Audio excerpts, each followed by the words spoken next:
All right, first Saturday in May. That can only mean one thing. Well, maybe two. Maybe three. Mint juleps, hats, and the Kentucky Derby. That also means a fourth. Dick Jerardi. DJ. Steve, all of those are true. I'm not sure the correct order, but My order is the race first. all right. Well, let's do that. Ain't no hats around here. You and I aren't wearing any hats. Only mint julep I ever tasted was at my first Derby, and it was one taste and one and done. Gone. And I would be the same way. Boy, was it brutal. Oh, my Lord. It looked bad and tasted worse. It's not up my alley either. So that's done. There you go. This is a race where Bob Baffert is not allowed to hang around, yet his spirit hangs around. Is that fair? More than fair. So after they go under the wire a little bit after 7 o'clock Saturday, Steve, Baffert will then be able to reappear at Churchill Downs. His suspension is over after this year's Derby. He's only suspended from Churchill Downs tracks at the moment. He can run horses anywhere. Right. So I'm sure I'll have something at Preakness, possibly the Belmont. But he does have a horse that he trained in the race, Reincarnate. He's listed at 50 to 1. I don't think he's going to be 50, but Baffert was the trainer of record till late February when he had to give the horse up so the horse could earn Derby points to get in. It's now trained by Tim Yaktine. And Johnny V will ride. And, of course, Johnny V was on board for Authentic in 2020 when Baffert won Derby 6, and he was on for Medina Spirit when he won Derby 7 for a little while. For an hour. Yeah, and then believe it or not, that's still being adjudicated. It's not finalized. I mean, he's been formally disqualified, but you'll be surprised that there's court cases going on. Oh. And, of course, because of the positive for the medication that shouldn't have been in the horse's system, Medina Spirit was disqualified, and then Churchill Downs took the unprecedented move of, all right, you're gone for 2 years. So let's just get rid of the most famous guy in the sport and make it look like he's Lance Armstrong, and that'll help everybody. So it's just the whole thing's been kind of baffling to me, but it's over as of 7 p.m. Saturday. All right. So as for the horses out there, I believe is it Forte 40? Yeah, Forte. Forte 3 to 1. People are saying, yep, Forte 3 to 1. Yeah. So it's interesting, Steve. Todd Pletcher's brought 62 horses to the Derby. He's won. Right, he's won twice, but people will look at it as 2 for 62. But realistically, he's been in 22 races. I mean, he's had years where he's had 4 or 5. Obviously, if he has 4 or 5, only one can win. Yeah. And interesting, I look at him as 2 for 22. And interestingly, he's only had one favorite all those years, Always Dreaming, who actually won the race. Yeah. So Forte will be the second horse he's ever had that's favored. And of all the horses he's brought, this is by far the most accomplished. Is this the Florida Derby winner? It is. A 2-year-old champ, won the Breeders' Cup, has won 5 in a row. What's interesting about him, out of the 20 horses, there's 7 total Grade 1 wins, which, as you know, is the top of the sport. Yeah. Well, Forte has 4 of the 7. So just by accomplishments, it's not even close. So he should be the favorite. The problem is that he's going to be the favorite in a race that looks more wide open to me. He isn't Justify or American Pharoah or California Chrome. He doesn't have that kind of dominant horse. And by the numbers, Steve, he hasn't gotten any faster than he was 6 months ago. Okay. So can he win? Sure. Obviously, he's a horse that likes to win. Right. I am going to play against him because I just think the price is going to be wrong. Plus, 20-horse field, he's probably going to be, 12th, 13th early. Yeah. Not really the place you want to be coming from way back. I know Rich Strike won from there last year, but that was a complete and total fluke. Who is that horse? All right. Number 21, Blackjack. Yeah, that's who he was. In a 20-horse field, Blackjack won. Right. In 20-horse field, he was number 21. Yeah. I should sum it up right there. Yeah. Tapit Trice, I think, won the Bluegrass and is it's another one that's at 5-1. What's the shot here on that one? Yeah, another Pletcher horse. I think he could be the second choice, Steve, maybe the third choice. Yeah. He's a son of Tappet, who's the superstar sire. Yeah. He was actually the 3-year-old the same year as Smarty Jones in '04, sire of Flightline, among many other stars. Sire's Belmont Stakes winner seemingly every year. I think Tappet Trace is probably better suited for the Belmont than the Derby. Not that he can't win. He could. And to your point about the Bluegrass, he was pretty good there. I thought that was one of the better preps of the big ones. And Pletcher, believe it or not, the 6 big prep races, the final ones, right? The one, California, Santa Anita Derby, Arkansas, Louisiana, Florida, New York, and Kentucky. Pletcher won 3 of them. Wow. He also won with Kings Barnes in the Louisiana Derby. He's only started 3 times, so he's very inexperienced, but the only undefeated horse coming into the race. So Pletcher, again, he started more horses than anybody. This is the strongest group he's ever brought to the race. Yeah. Now, when you look at Angel of Empire, Practical Move, and then there's the Japanese entry. Yep. Dermasoda Gate. Yep. Those are all horses in the 10-1 or up. Any shots here? Oh, for sure. Yeah, I mean, Practical Move won the 2 big preps in California. Yep. I was very impressed by both. He's also trained by Tim Yaktine, who has reincarnated. We just talked about he took over for Baffert. Yeah. But this is a horse he's had the whole time. And on paper, he's not really bred for 1.25 miles, but when he runs, he does not look like the distance will be an issue. So we'll see. Angel of Empire, Steve, I'm not sure you're going to come up with this one, but I'm going to run it by you. There are 2 Pennsylvania breds that have won the Kentucky Derby. Angel of Empire is trying to become the 3rd. You should know one of them for sure. Smarty. Smarty Jones. Do you know the other? The other Pennsylvania bred horse. To win the Derby. It's within the last 3 decades. 3 decades. No. Lil E.T. Little in E.T. 1992. How about that? So Angel of Empire, Brad Cox, who has 4, Brad Cox, the trainer, and Pletcher have a mere 35% of the field. They have 7 out of 20. Ridden by Flavian Pratt, who is, in my mind, the best big race rider there is right now. Yep. So he's definitely a contender there. The Japanese horse is fascinating to me. I'm thinking we're saying it's Dermasoda Gaki, but I've heard a lot different ways. Yeah, whatever. I mean, I pronounced it some way. Who knows? Yeah, in our world, he's the 17th. That's how we're going to look. Yeah. So he won the UAE Derby in Dubai on Dubai World Cup Day back in late March, and actually by the clock. Now, they're different distances, but you can kind of figure it out. He ran faster than the winner of the $12 million World Cup. Really? Which is older horses. Yeah. That's pretty impressive. If he can bring that race to Kentucky, he's going to win. And the Japanese are starting to win races all around the world. As I said, they're winning in Dubai, Saudi Arabia. They won 2 Breeders' Cup races at Del Mar. This is by far the best horse they've ever brought to the Derby. Now, the UAE Derby has been a predictor of Derbies failures. It's over life. I mean, and not only do the horses don't win, they run terribly. But I'm kind of looking at this horse a little differently. Even though he won in Dubai, I look at him as a Japanese trained horse. And I think the crew over there has figured the game out. Yeah. So I think he's fascinating possibility. But it's more, this is one of the wilder, wide open derbies I can remember. Yeah. There's a lot of possibilities, and it's hard to see the race. Like, who's going to be where at different points of the race. And that's generally how you can get somewhere. Unlike last year when we had that crazy early pace, I don't think we're going to have that this year. There's just not that many fast horses, but there's potential for mayhem here for sure. Right, exactly. And you and I only know one other person that we know is O for life, but that's an inside joke. So, yes, it is. We'll leave it at that.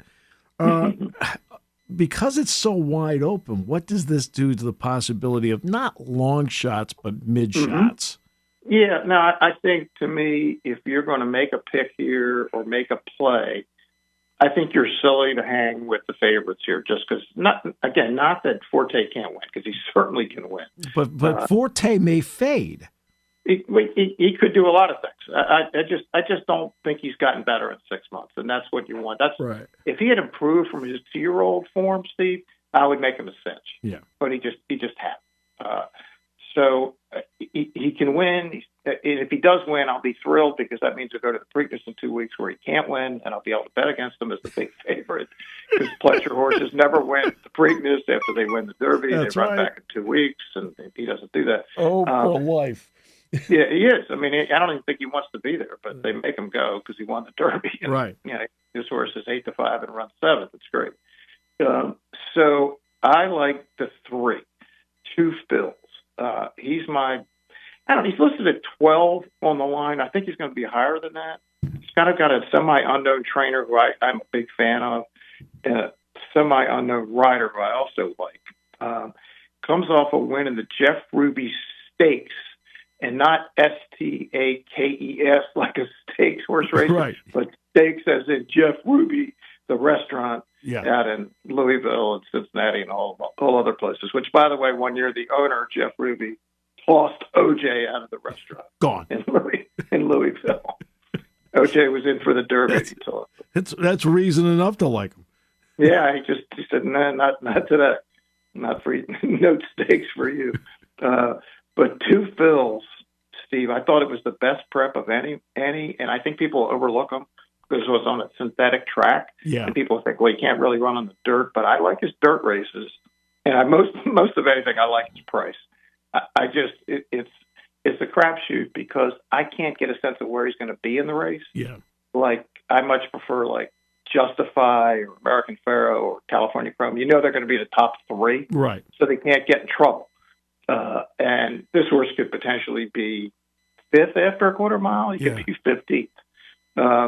So it's certainly a gamble, but I think there's a possibility he could be the fastest horse in the race by numbers.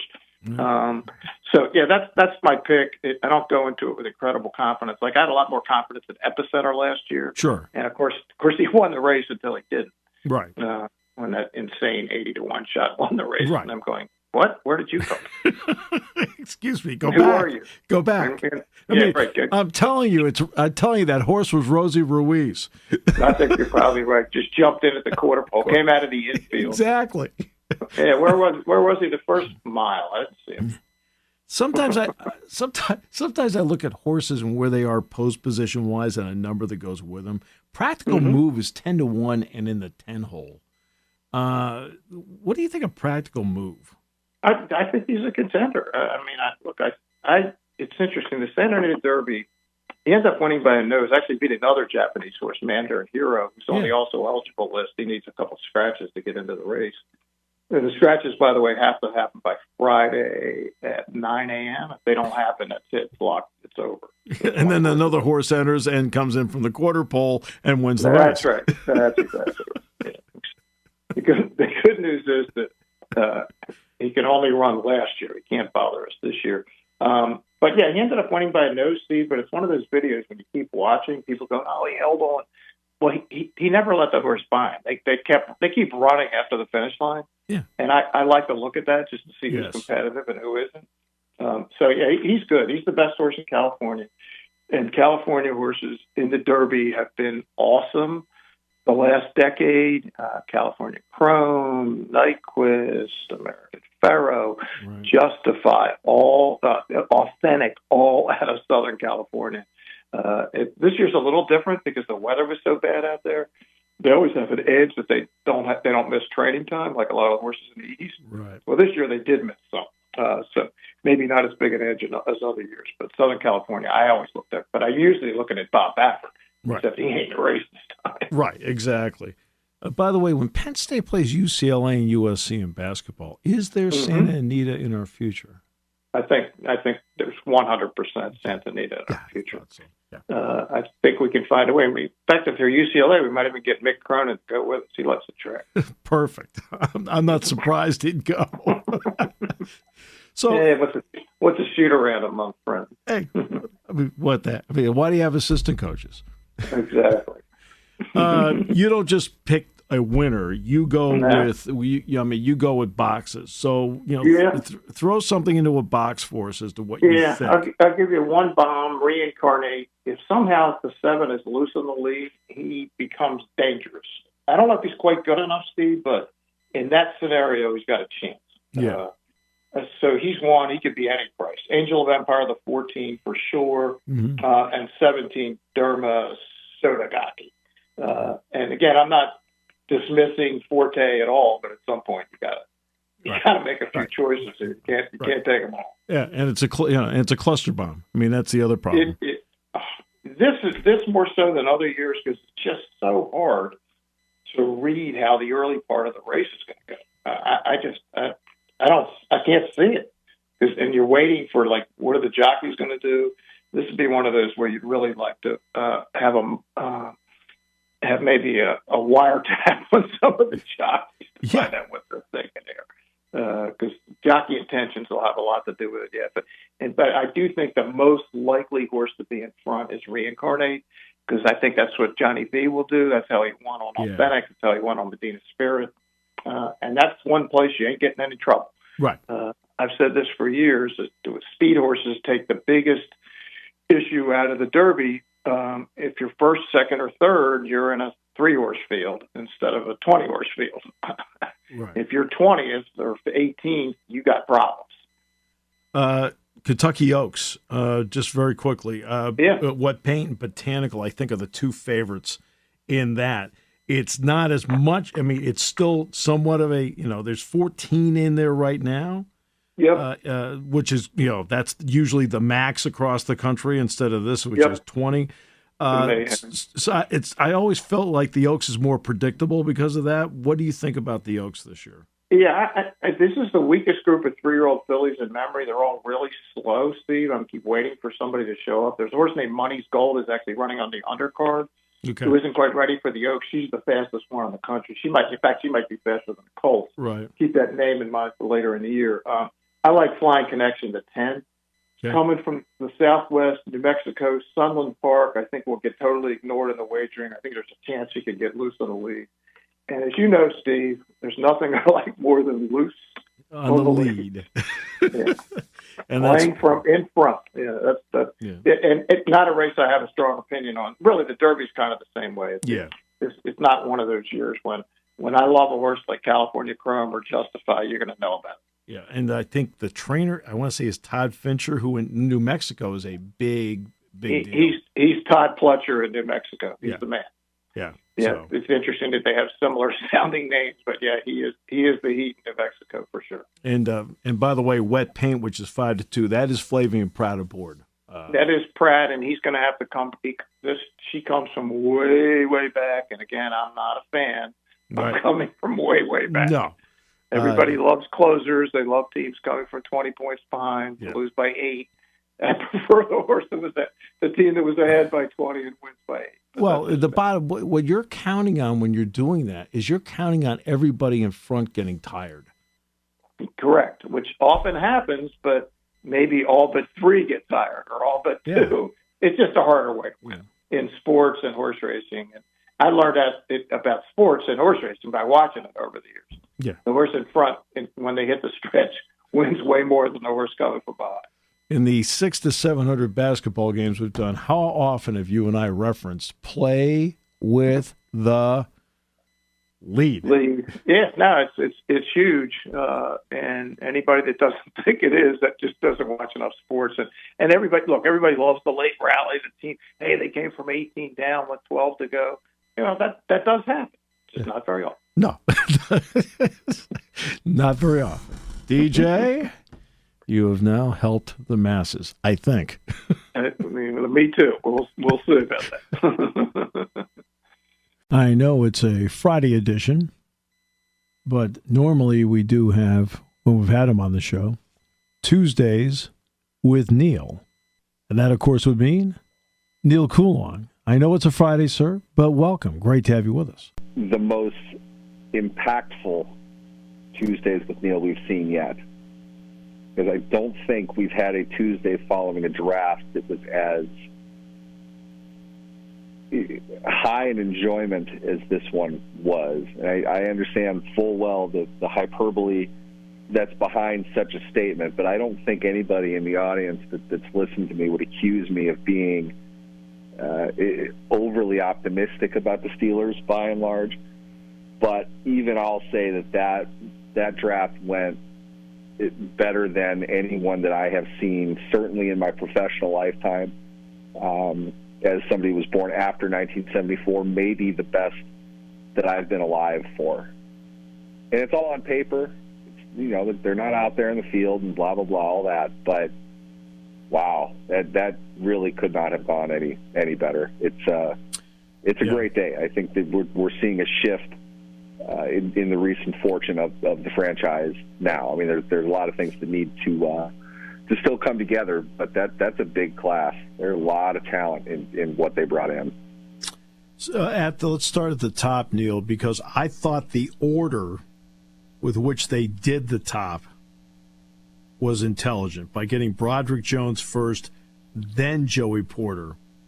Because even if it wasn't Porter, they were still going to get a really good corner somewhere. What did you think just about the sequencing of it?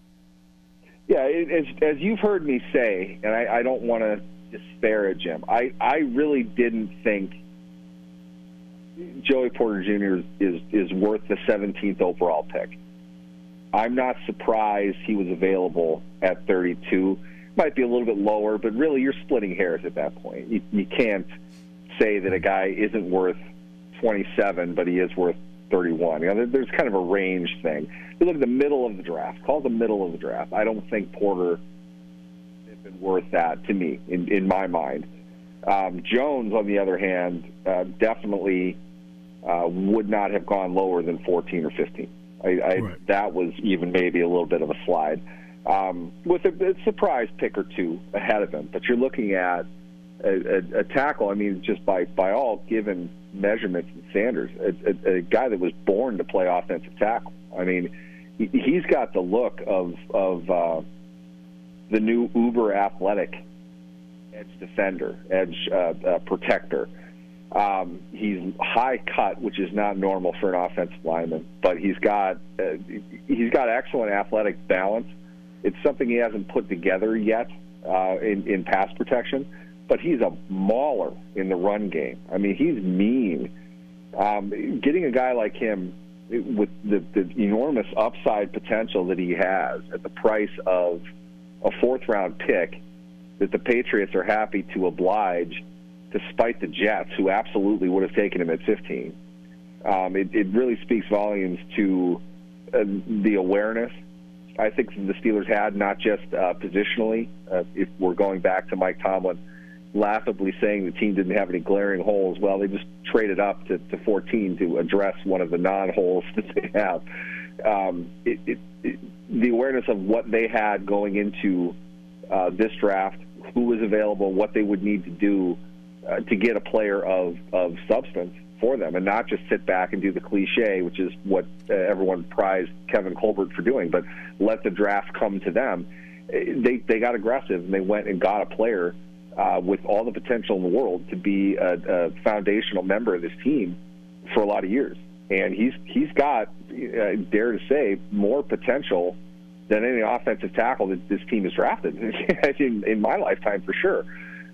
It's the first one they've drafted in a long time. If they're going to wait, you have to kind of think that they're waiting for this type of a prospect. And I think Jones is absolutely that. An excellent decision all around, the right move at the right time, and you kind of had a sense they were going to try to get that pick back to some degree. Whatever it is that they needed to do, they wanted to keep the stockpile of picks that they had as intact as possible in the effort to rebuild kind of a thin roster, much more strengthened now. But at the time, they had a couple holes that they needed to fill more long term, and they were able to do that. And then they get Porter at 32, which I think you feel is the appropriate spot for him to get picked. And I think he goes into a nice situation with Patrick Peterson around and the fact that they needed one anyway. Yeah, I mean, it's if you look at it from the cornerback perspective, I felt was the whole thing. I'll be honest with you. When they went on the clock, when they traded up, I assumed it was for Gonzalez. Christian Gonzalez, of Oregon, yeah, athletic, yeah, cornerback out of Oregon. I really like his game. If we're deciding between the two, I will say this: if it were me, I probably would have taken Gonzalez for a variety of reasons. Mm-hmm. I'm not upset with it being Jones. That's a nice problem to have. If you're deciding between those two, I might go a different way, but I see why they did it, and it's still a good choice. Witherspoon and Gonzalez were clearly, in my opinion, the top two cornerbacks in this draft. I thought Porter might have got passed over. The kid from Mississippi State, or I forget his name, but he's not. I think Porter's a better prospect. He's okay. I think Porter's, but with all due respect, Porter's a better prospect than Deonte Banks. So yeah, that's fair. And I'm saying that firsthand, watching Banks. I did 3 of his games, and Porter. I mean, that's when the Giants had a terrific draft on paper. That was not the best pick there. It's interesting. Wink Martindale spoke extensively about how much they liked Banks doing the things that he does, and that's kind of the cornerback position too. You know, it's hard when you get past the top 10, top 13 or so. It's hard to say this prospect is clearly better than this prospect in that same mid-level bucket without giving heavy credence to the style in which you're going to use that cornerback. Right. You use them all very differently. Yeah, I understand me, that. I think Porter is better all around. Yeah, but Jack Ham and I talked before the draft on Thursday. So it was Thursday afternoon. And Jack said, "Can you believe that guy is up in the first round area?" And I said, "No, I can't." And neither one of us could recall a single play we saw him make in 3 years. I'm serious. I heard that from a couple people. The 2 of us sat there, and we did 3 of his games. Plus, that includes, remember, us watching video going into the game just to get a feel for personnel. Neither one of us can remember a play he made. Yeah, I'm not surprised by that. The film that I saw of him wasn't playmaking film either, as we would say. Right. You saw that with Porter, and I think that's the advantage that he has. And I would imagine if you want to put them side by side, the lesser amount of people would be on Team Banks, but those people would probably say something to the effect of Banks has smoother hips, he can roll, and you probably run and cover larger swatches if that's the kind of defense you're going to play. Sure. And in what the Steelers run, what we've seen them run. Let's just say that, because we have every indication to believe they're probably going to play more of a press coverage in the upcoming season, maybe beyond.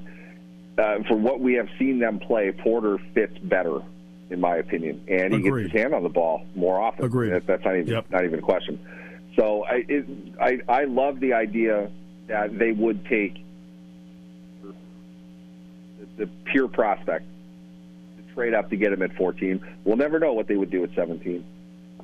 Maybe it was Porter 17. You know, I'm sure they'll tell us it was, but we won't know. Jones would not have made it to 17. So there's value in that. For Porter to come available, team to send up the idea that, well, we're exploring all trades, which is, you know, what you do if you're in that spot. I think they telegraphed it pretty well that they were royally excited when 31 went off the board.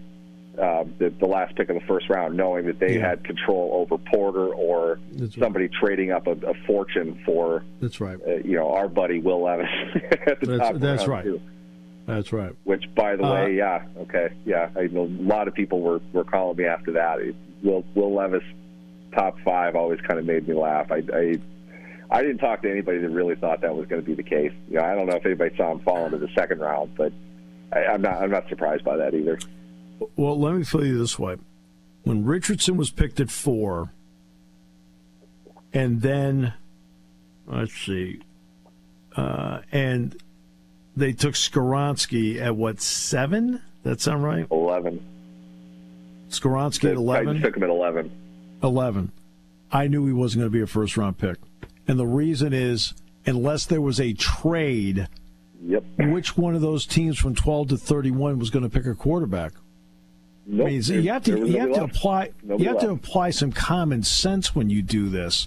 You just can't keep rooting for a guy to go someplace. There's got to be a landing spot where the team needs it.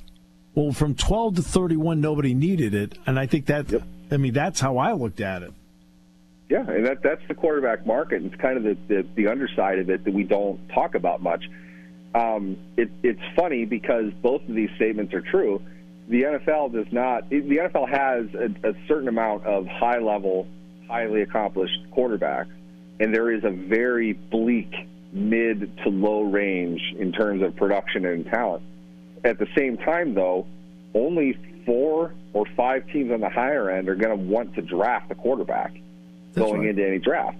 It speaks to the carryover of rookie kind of getting into the flow of things in his career, figuring out what to do. Maybe it's a third-year guy. Maybe they just signed somebody and are not looking to draft somebody that high. But the opportunity wasn't there, barring a trade, and that's ultimately what it comes down to. You get him in the top 5, or you have to give up more in total number of assets in order to get him after the guy fell through the top 5. And my thought was, I can't imagine there is a coach drafting anywhere that would want Will Levis over Anthony Richardson. I can't see that. If they're playing a game tomorrow, Levis might be the choice that you've had. 2 years from now, it's really hard to see if that's not going to be the case. And everybody will throw, for their own various reasons, Malik Willis into that conversation. Anthony Richardson is twice the player Malik Willis was. I mean, it's not even close. He's not that far off. He's got, there are issues to his game, but there's the issues with all of them. I could pick apart C.J. Stroud. I could pick apart Bryce Young, although Young is, I think, a lot closer than the other ones are. But Richardson, if he puts all of that together, the guy's a nightmare. I mean, there's nothing that he physically can't do. He just needs to learn how to do everything a little bit better. He's got that runway, and time is ultimately the issue. With Levis, what's he really going to improve on? I mean, he's got a nice arm, but it's not like overpowering to the point where you could dictate your entire offense based on arm strength. He's not going to run nothing but 15 to 18-yard outs in everything that he does. He's a college athlete. He's not an NFL open field runner, and nobody can convince me otherwise because they always try to say this. Whenever the prospects highlights are him running the ball and he plays quarterback, you have to kind of wonder, the best plays he made are on the ground, and it's not really what I'm drafting him for. What can he do particularly well? And I don't know if that's there for him as a pro. To me, it's you need a plus reason to want to take him in round 1. Otherwise, to me, it's reasonable to say he's a second-round guy. That doesn't mean that he's a joke. It doesn't mean that he's not going to be able to do anything. But I don't know how great his ceiling is. When I look at Richardson, he's a first overall ceiling, and his bottom, I thought, always was 4 overall. I'm not surprised. Yeah. Draft is more than just 2 rounds. It's 7. What did the Steelers do in other rounds that fit the team, but also fit what has the potential to be a terrific draft? They did. We get past Porter. Their next 2 picks, it's comical to me in a way because one was so quintessential Steelers, and the other is so not Steelers. It really brackets themselves well. Everything about when you watch him play, you have great insight on this as well. He's a sit and throw guy. He's a gap penetrator. He's a Steelers defensive lineman, and it's almost sad in a way with John Mitchell retiring. He's not going to work with this kid because he's the type of guy Mitch absolutely loves. Physically, he's imposing, very quick off the snap. If anything, you look at it in terms of overall value of role in the NFL. That's why this kid is a second-round draft pick. as far as talent goes, he's going to make an impact because he's a really good football player. He just might not be a 3-down guy immediately. So he really kind of fits a certain definition of a round 2 pick. And even then, I think he fell a little bit more than you thought he would have. But he's a really good player, an excellent pick. The second the Steelers went on the clock and pretty much turned in the card right away, I knew it was going to be him. He's too perfect for him. I didn't think he'd really make it this far. Yeah, great pick. Really, big, strong, active. He's got terrific hands. A lot of things you love. Active is a great way to put it. And that's really what it's all about. It's funny because the Fiocco, the kid they signed from the Chargers, is a lot like that. He's not the athlete that Benton is, but you're looking at a 1-2 probably inside defensive tackles to rotate around and build up with. They've suddenly got some pretty impressive depth on that defensive line. They're going to cut a good defensive lineman this year. So it's a testament to sticking to what they do. They've emphasized the position. They've drafted it pretty reasonably high lately, and they added to it in free agency the last couple of years. They brought in Montravius Adams after they had brought in Tyson Alualu. The Fiocco guy now, 3 draft picks the last 3 years, Loudermilk, DeMarvin Leal last year, and now Benton. They have depth. They're going to be able to work those positions very well. But for me, I think that probably the biggest sense of confidence fans should get in the direction of this team is the fact that one reason or another, when a player like Washington falls to the 3rd round, whether the injury or not, the versatility that guy. Yep. I understand that the general, lack of pleasure people find in Matt Canada. Any NFL-level offensive coordinator, if they didn't stay up half that night drawing up stuff they're going to be able to do with that guy on the field. Yep. He is legitimately one of the most unique players I think they've ever brought in. Yep. You realize he's a pretty one diet away from being a decent-sized NFL tackle. Yep. Plus, athletes aren't made like that. This is like a Julius Peppers type comparison, fairly. Yeah, you're right. You watch him move in space. It's incredible how quick he is, how nimble he is, for how big and how long-limbed he is. He catches the ball very well. He would be a college basketball power forward. To be honest with you, the first thing I said, how did this guy not play basketball? He had to have been a pretty good basketball player. It's just me. But in 12 personnel, you put him and Pat Freiermuth out on the field together in an RPO like Canada has been trying to implement. It put Deontay Johnson, George Pickens, and Najee Harris on the field. I'm not saying that all these players are all pros. I'm saying, though, that they will all play those specific positions very well for that kind of an offense. Yeah. And the trigger man is Pickett. If Pickett can know what to do in each of these situations, they're going to be tough to stop. That's not going to be easy. Yeah. And by the way, don't fall asleep on Nick Herbig, the 4th round pick out of Wisconsin as an outside linebacker. Nick, Neal, we got to run, but again, I think Herbig was a really good 4th round pick, so he'll make the team. Neal, as always, thank you so much. It's always wonderful to put the shoes up on the desk and enjoy Tuesdays with Neal. We're kicking back this week. Thanks for having me, guys.